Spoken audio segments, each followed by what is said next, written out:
तो हम उम्मीद करते हैं कि हमारी सरकार, इस देश के प्रधानमंत्री, ये जो आतंकवादी हमला हुआ है, बुज़दिलाना हमला हुआ है, वो उस पर मौसर कार्रवाई करेंगे, मरने वालों को वो इंसाफ दिलाएंगे।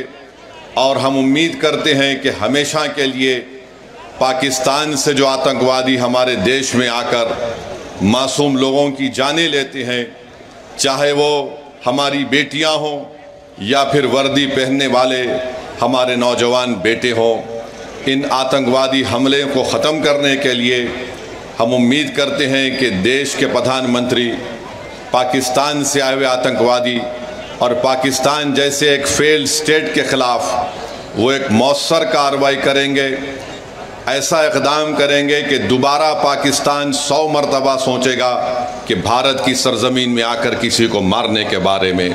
मेरे अज़ीज़ दोस्तों और बुज़ुर्गों, मैं आपको ये बताना चाहता हूँ कि पाकिस्तान ये पूछ रहा है कि भारत के पास अगर कोई प्रूफ है तो दो।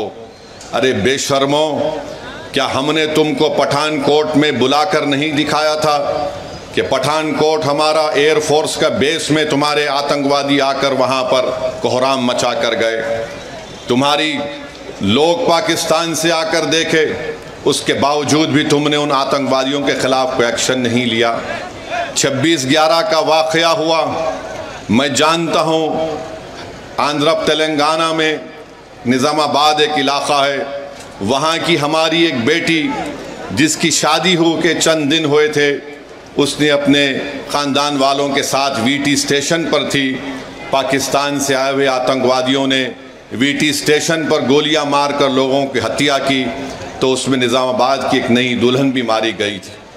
पाकिस्तान कभी भी इकरार नहीं करेगा कि उनके मुल्क से आतंकवादी आकर भारत में लोगों का कत्ल कर रहे हैं। पाकिस्तान को अब समझाने का वक्त ख़त्म हो चुका है। मैं बड़ी ज़िम्मेदारी के साथ जज्बात में लाए बगैर कह रहा हूँ कि ये वक्त जवाब देने का है, ये वक्त सोचने का नहीं है।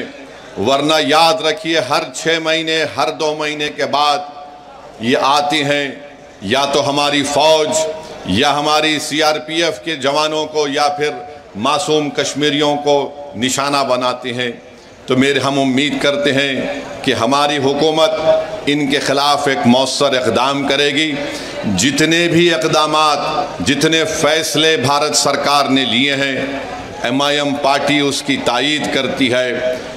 जैसे भी हो, पाकिस्तान को अगर कमज़ोर करने के लिए उनकी मईशत को, उनके इकानमी को कमज़ोर किया जा सकता है तो बराबर किया जाना चाहिए। और जो भी तरीक़ेकार हुकूमत इस्तेमाल करेगी, हम उम्मीद करते हैं कि आतंकवाद ख़त्म होगा। ये देश का मसला है, ये कोई सियासी मसला नहीं है, और लोगों को भी इस पर राजनीति करने की कोई ज़रूरत नहीं है। मैं आपको बताना चाह रहा हूँ कि हमारी बेटी, जिसका नाम हिमांशी है, उसके पति को गोली मारकर 6 दिन के बाद शादी करके गए थे, उसका कत्ल कर दिया गया इन आतंकवादियों ने। ये हमारी बेटी हिमांशी का पैगाम देती है, हमारे देश में बसने वाले जो लोग हिंदू मुस्लिम का जहर फैला रहे हैं, वो कहती है कि मैंने अपने पति को खोया, मगर मैं नहीं चाहती कि मुसलमान और कश्मीरियों के ख़िलाफ़ नफ़रत के मज़ाहरे किए जाएं। हम उम्मीद करते हैं कि भारत सरकार हमारी इस बेटी जिसने अपने पति को खोया है, उसके इस अल्फाज को याद रखेगी, और देश कभी उन लोगों को माफ़ नहीं करेगा जो ऐसे वक्त में बजाय हम मुत्तहिद होकर इन आतंकवादियों से और इन आतंकवाद को प्रमोट करने वाले देश से मुकाबला करें, जो हमारे मुल्क में इसका फ़ायदा उठाकर नफ़रत को फैलाना चाहते हैं। याद रखो, इस वक्त पर हमको नफ़रत नहीं, हमको अमन को और मोहब्बत को पैदा करना है, ताकि हम देश को मजबूत रख सकें। और जो लोग नफ़रत और जहर फैला रहे हैं, याद रखो, तुम LET और पाकिस्तान के चेहरों पर मुस्कुराहट लेकर आ रहे हो। हम ये चाहते हैं कि इन जालिमों के चेहरों से मुस्कुराहट ख़त्म हो जाए। हम ये चाहते हैं कि जो लोग हमारे पड़ोस मुल्क में बैठकर हमारे बच्चियों को हम बेवा होते देख रहे हैं, हम ये चाहते हैं कि उनकी आंख में आंसू आएँ, वो रोएं, अपनी किस्मत पर रोएं। और आज ये वक्त है कि भारत को एक मुत्तहदा तौर पर ऐसे लोगों के खिलाफ पैगाम देना है।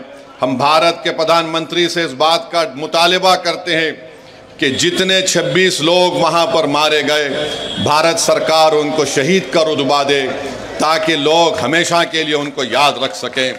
ये मैं ही नहीं कह रहा हूँ, बल्कि उन परिवार के लोग इस बात का मुतालिबा कर रहे हैं कि जो लोग मारे गए उनको शहीद का रुतबा दिया जाए।